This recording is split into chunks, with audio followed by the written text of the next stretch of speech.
chapter 2, verses 18 to 29.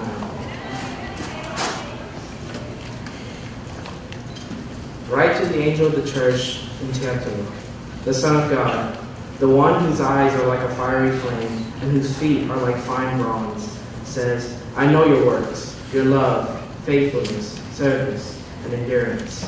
Your last works are greater than the first, but I have this against you. You tolerate the woman Jezebel, who calls herself a prophetess, and teaches and deceives my slaves to commit sexual immorality, and to eat meat sacrificed to idols. I gave her time to repent, but she does not want to repent of her sexual immorality. Look, I will throw her into a sick bed, and those who commit adultery with her into great tribulation, unless they repent of her practices. I will kill her children with the plague. Then all the churches will know that I am the one who examines minds and hearts, and I will give to each one of you according to your works. I say to the rest of you in Thiatiro, who do not hold this teaching, who haven't known the deep things the same as they say, I do not put any other burden on you, but hold on to what you have until I come. The one who is victorious and keeps my work to the end. I will give him authority over the nations, and he will shepherd them with an iron scepter. He will shatter them like pottery. Just as I received this from my Father, I will also give him the morning star. Anyone who has an ear should listen to what the Spirit says to the churches.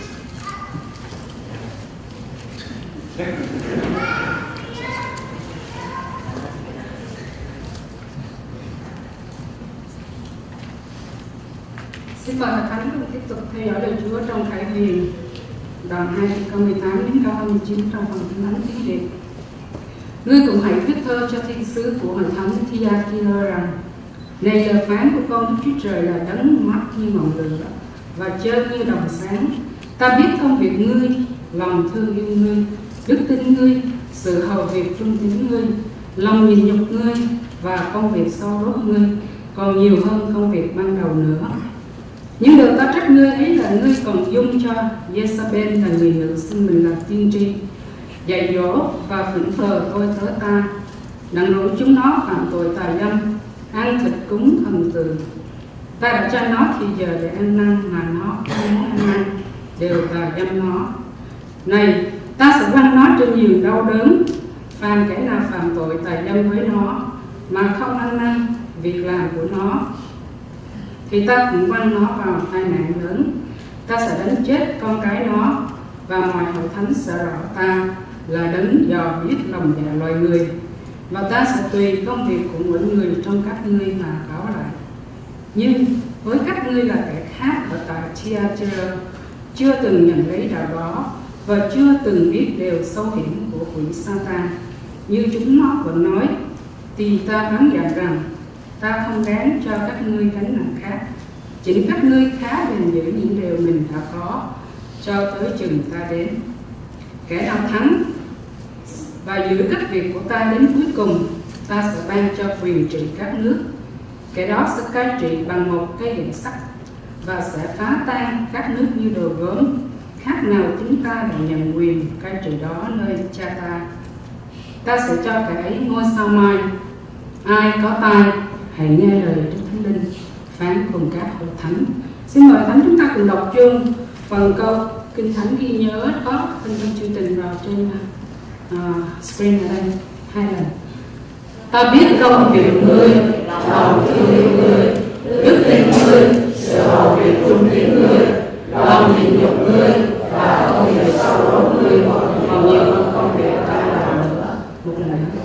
Ta biết công việc ngươi, lòng thương yêu ngươi, đức tin ngươi, sự hầu việc trung tín ngươi, lòng nhịn nhục ngươi và công việc sau đó ngươi còn nhiều hơn công việc ta làm nữa. Hãy về nhận 2:19. Xin mời Hội Thánh cùng ngồi.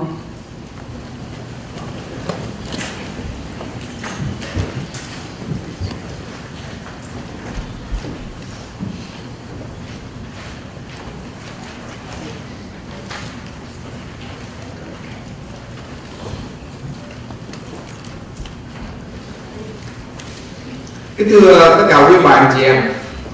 Good morning, everybody. Buổi sáng hôm nay chúng ta tiếp tục trong loạt bài giảng về 7 hội thánh. This morning we will continue with our sermon series in the 7 churches. Và đây là bảy hội thánh có ở trong thời của sứ đồ Giăng ở trong sách Khải Huyền đã được ghi lại. These are the 7 churches in the time of the Apostle John and written about in the book of Revelation. Và Chúa đã cho sứ đồ Giăng khải thị về điều này ở tại đảo Bắc Môn. Chúng ta thấy đảo Bắc Môn bây giờ là đông đúc và có nhiều nhà như vậy. These are 7 churches that Jesus sent letters to through his apostle John, who at the time was on an island called Patmos, and now we can see the island is have a lot of people living on it now. Và chúng ta tìm thấy những di tích ngày xưa đó của thành Thiatiro. Bây giờ ở bên tay phải của chúng tôi là cái di tích và bên tay trái là thành Thiatiro ngày hôm nay. We can see some of the ruins of the city of Thiatiro on the right side of the slide. You see the ruins, and on the left side is the current city today. Chúng ta cần biết một chút xíu về thành Thiatiro này. It's good to know some background of the city of Thiatiro. Đó là một thành phố nhỏ nhất, một thành phố quân sự và cũng là trung tâm thương mại. It was one of the smallest cities, but it was a city of commerce and trade. Có nhiều nghề thủ công và buôn bán ở tại thành phố này. Kinh Thánh có nói về một người tên là Lily, là Thiên Chúa, và người Hy Lạp, nhưng mà sống tại đây buôn bán hàng sắt tía. Trong mùa 16 câu 14. It was a city with a lot of artisans and a lot of trade and business.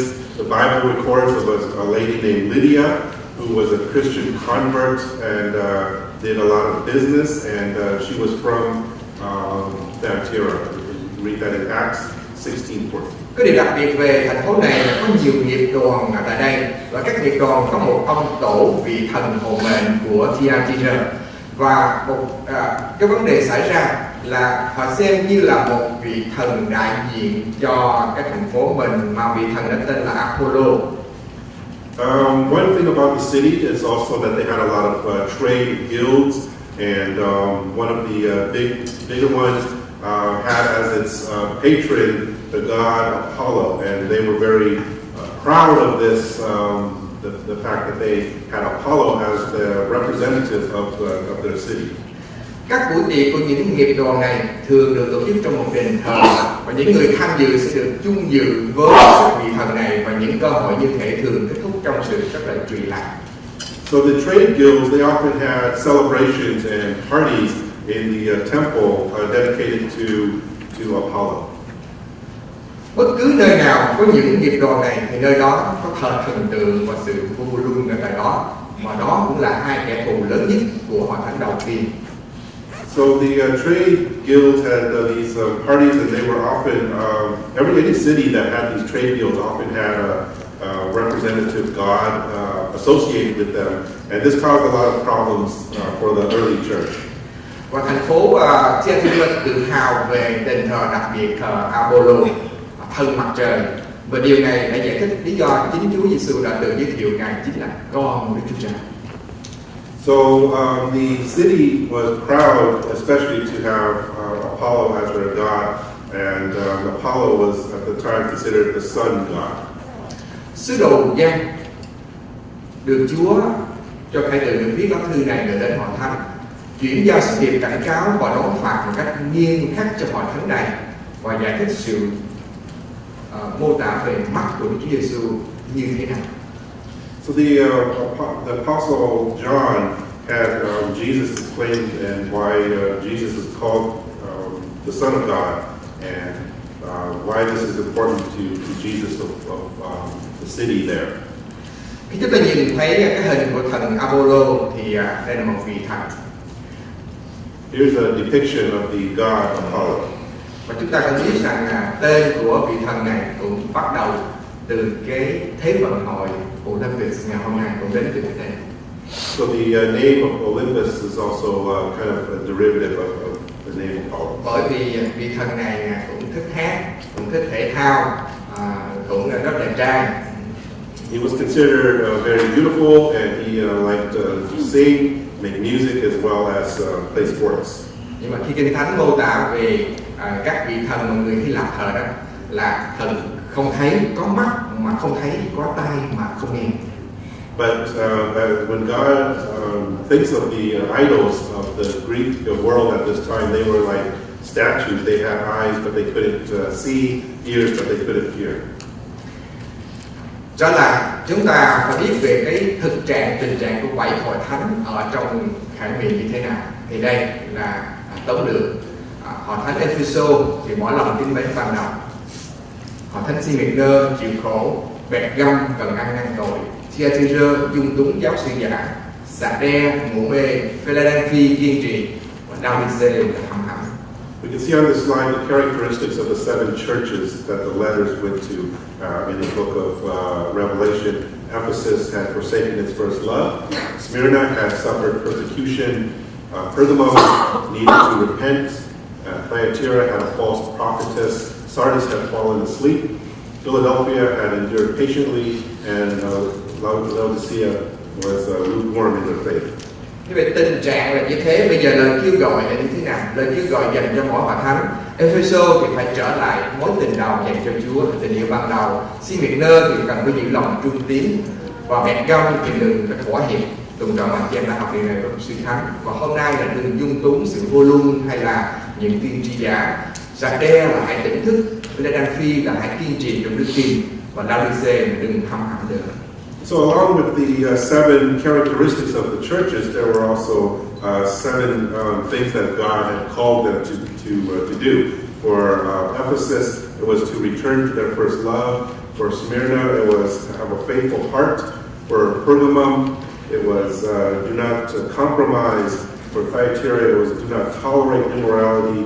For Sardis, it was to get up and wake up.